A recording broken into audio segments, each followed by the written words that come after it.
advantage অসমৰ সময়ত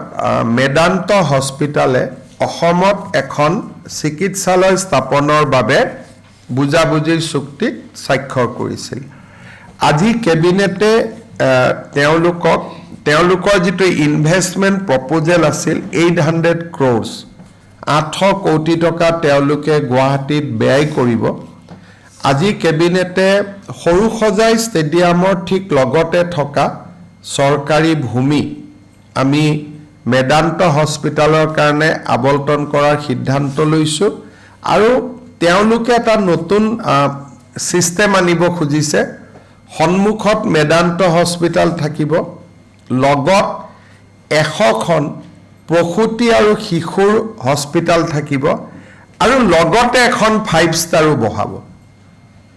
যাতে বাহিৰৰ পৰা মেডিকেল টুৰিজিমৰ কাৰণে যদি বাহিৰা ৰাজ্যৰ পৰা কোনোবা আহে যাতে 5 ষ্টাৰ খনতে তেওঁলোকে থাকিব পাৰিব আৰু ট্ৰিটমেন্ট ল'ব পাৰিব এইটো এটা অসমত মেডিকেল টুৰিজিম প্ৰতিষ্ঠাৰ কাৰণে ডাঙৰ এটা সিদ্ধান্ত লেমন ট্ৰি হোটেল বুলি যিখন আছে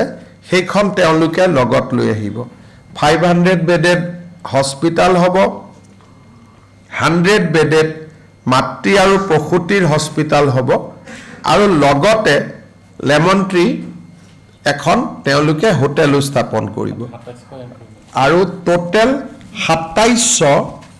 স্থানীয় নিযুক্তি হ'ব it will pave way for 2700 employment এই গুটেই তেওঁলোকৰ লগত আজি আমি ইনভেষ্টমেন্ট যিখন আমাৰ উদ্যোগ বিভাগে এম্পাৱাৰ্ড কমিটিৰ জৰিয়তে কৰে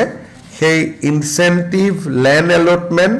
এই গুটেইখিনি আজি আমি মঞ্জুৰি দিওঁ